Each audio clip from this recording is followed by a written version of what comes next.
Pokazat ću vam kako da napravite naslove ili dio teksta na koji se može kliknuti tako da vas odvede na u stvari taj dio teksta. Evo, pogledajte ovdje na što mislim. Ovdje imam sadržaj i kad kliknemo ovdje na funkcije, dokument će skočiti na tu stranicu gdje su te funkcije. Pa idemo na brzinu Word da vam pokažem. Postoje dva načina da to napravite. Prva stvar je da iskoristite naslove ako znate da napravite sadržaj. Imate kod mene tutorial na mom kanalu kako se pravi sadržaj u Wordu, a sad ću vam samo onako brzinski pokazati koji je to korak. Znači označite naslov, odete na home track u Wordu i pretvorite taj naslov u heading. Pronađete ovdje na stilovima, znači na home traci gdje vam je heading, evo ga ovdje. Sada smo u Wordu rekli da je to naslov. To je potrebno uraditi za sve naslove koje imamo u Wordu, jedan po jedan, ili ih možete uz pomoć dugmeta CTRL ili Ctrl, tako sve pretvoriti u heading. Sada kad se vratite gore na početak, jednostavno napravite sadržaj. Sadržaj pravimo tako što idemo na traku reference i lijevo imate Table of Contents ili sadržaj. Odaberete prvu ili drugu opciju i napravit će nam se sadržaj.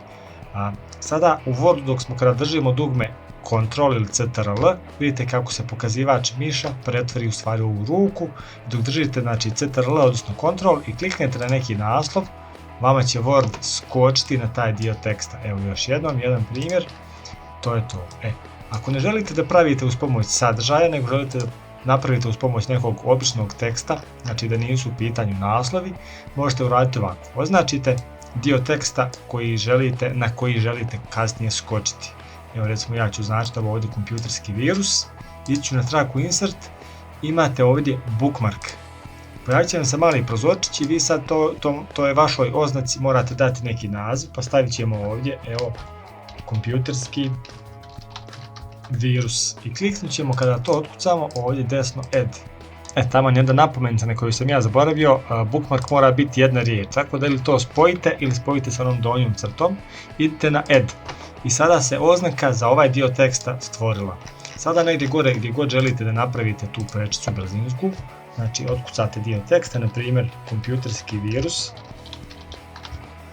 označite taj dio teksta i sada pravite link, znači napravit ćemo vezu ili link na taj dio teksta tako da možemo skočiti. Ićemo na ovo link i sada pazite ovako, piše nam ovdje druga opcija po redu, place in this document, znači mjesto u ovom dokumentu. Sada možemo iskoristiti ovdje, vidite što piše headings, naslovi koji postoje u dokumentu koje smo ranije napravili, a ovdje imamo bookmarks, odnosno oznake i evo među oznakama ova naša oznaka kompjuterski virus i taknut ćemo OK.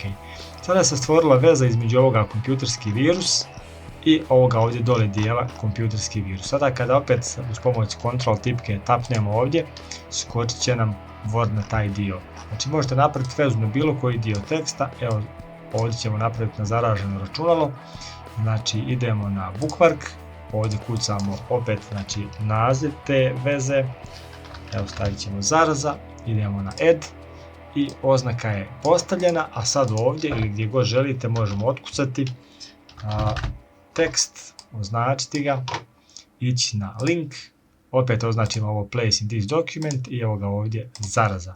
Kada tapnemo, skoči nam Word. Ako ti je ovaj tutorial pomogao, prijavi se na moj kanal jer snimam zanimljive i brze tutoriale o hardveru i softveru, a svakako bi mi podrška dobro došla. Hvala.